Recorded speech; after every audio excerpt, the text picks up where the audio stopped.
कक्षा 8 की विज्ञान की वर्कशीट नंबर 16 है बच्चों।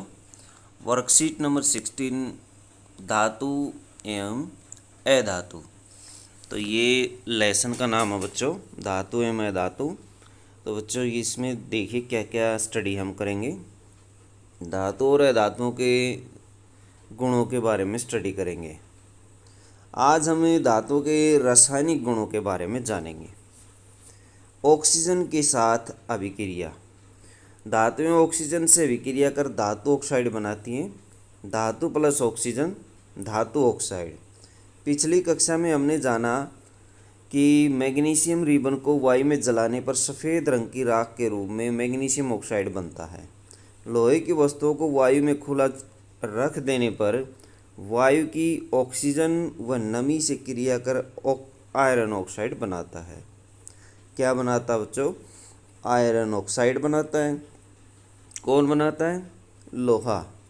अर्थात लोहे की वस्तुएं क्या बनाती हैं? आयरन ऑक्साइड का निर्माण करती हैं। किसकी उपस्थिति में करती हैं ये? ऑक्सीजन और जल की उपस्थिति में। ये देखिए अभिक्रिया आयरन ऑक्सीजन जल, और निर्माण किसका हुआ? Fe2O3 आयरन ऑक्साइड का। तो इस तरह से आयरन ऑक्साइड का निर्माण हुआ। ये जंग लगने की अभिक्रिया है। इसी तरह से एक और अभिक्रिया इसमें दी हुई है, मैग्नीशियम प्लस ऑक्सीजन दोनों के साथ अभिक्रिया होती है तो मैग्नीशियम ऑक्साइड हमें प्राप्त होता है। क्या प्राप्त होता है? Magnesium oxide. ये मैग्नीशियम ऑक्साइड है। तो बच्चों नम वायु में जैसे कॉपर के बारे में भी इन्होंने दिया हुआ है। जब कॉपर के बर्तन को लंबे समय तक नम वायु में खुला छोड़ दिया जाता है तो उस पर एक हल्की हरी परत जम जाती है। यह हरा पदार्थ कॉपर हाइड्रोक्साइड और कॉपर कार्बोनेट का मिश्रण होता है। कॉपर हाइड्रोक्साइड और कॉपर कार्बोनेट का मिश्रण होता है बच्चों। क्या करते हैं? कॉपर है देखिए C2Cu H2O और CO2 और ऑक्सीजन, इन तीनों की उपस्थिति में दो चीज़ें बनती हैं। पहली है कॉपर हाइड्रोक्साइड CuOH2 और दूसरा है कॉपर कार्बोनेट CuCO3। तो बच्चों इस तरह से कॉपर पर हरी सी हल्के रंग की हरी परत जम जाती है। हम एक क्रियाकलाप के द्वारा जानेंगे कि धातु के ऑक्साइड की प्रकृति अम्लीय होती है या अक्षारीय है।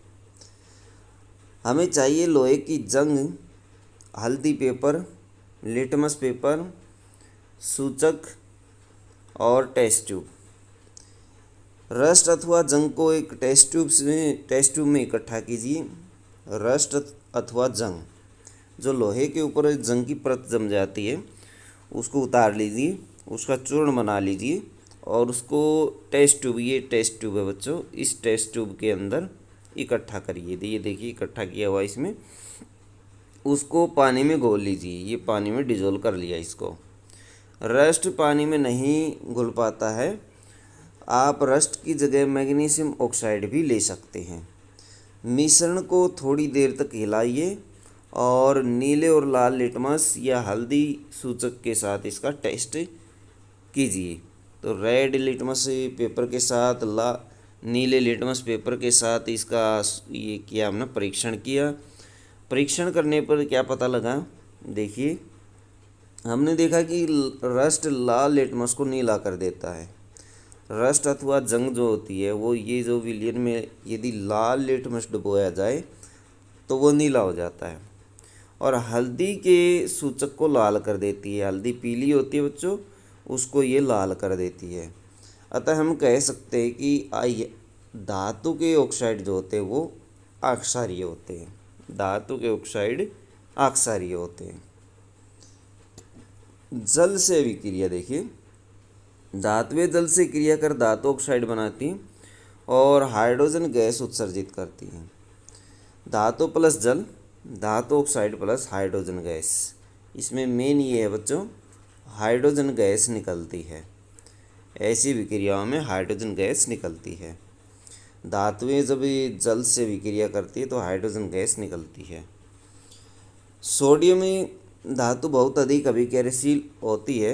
यह ऑक्सीजन और जल के साथ बहुत तेज़ी से अभिक्रिया करती है, जिसमें बहुत अधिक ऊष्मा उत्पन्न होती है। इसलिए सोडियम को मिट्टी के तेल में रखा जाता है। कुछ धातुएं आयरन या लोहा जल से अभिक्रिया करती हैं। आयरन और या फिर लोहा, बच्चों आयरन को लोहा कहा जाता है। ये धीमी अभिक्रिया करता है, किसके साथ? जल के साथ। सोना जल के साथ कोई अभिक्रिया नहीं करता।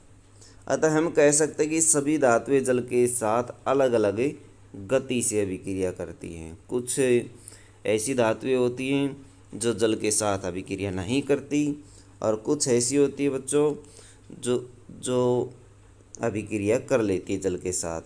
कुछ तेज़ी से कर लेती हैं, कुछ की धीमी प्रक्रिया होती है। जैसे ये देखिए बच्चों, सोडियम जो है वो क्रियाशील धातु होती है और जल के साथ बहुत तेज़ी से क्रिया करता है और क्रिया करके आग उत्पन्न करता है। तो ये देख सकते हैं आप चित्र में। स्वयं को जांचिए। क्वेश्चन नंबर 1 है, सोडियम धातु को मिट्टी के तेल में क्यों रखा जाता है? सोडियम धातु अत्यंत क्रियाशील होती है, अत्यंत क्रियाशील, ज़्यादा क्रियाशील। बच्चों क्रियाशील ऐसे लिखेंगे, क्रियाशील धातु होती है, ज़्यादा क्रियाशील धातु होती है। बस ये लिखेंगे आप। इसलिए इसको मिट्टी के तेल में अथवा केरोसिन तेल में डुबोकर रखा जाता है।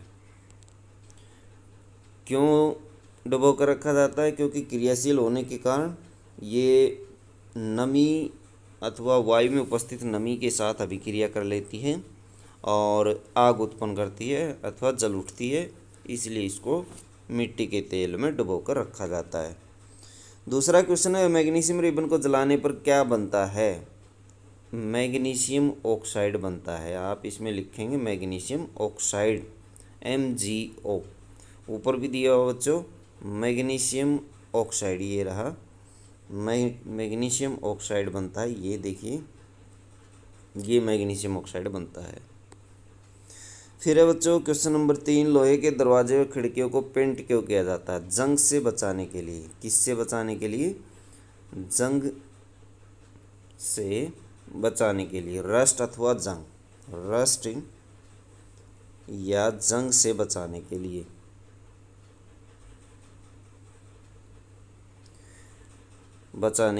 क्योंकि जंग की उपस्थिति, यदि जंग लग जाए तो लोहे के दरवाजे और खिड़कियां नष्ट हो जाते हैं।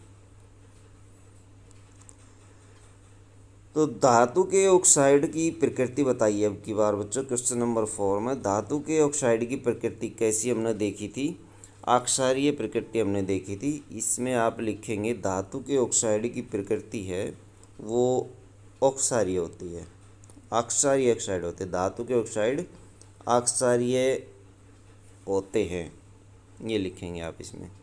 तो ये बच्चों क्वेश्चन नंबर 4 था।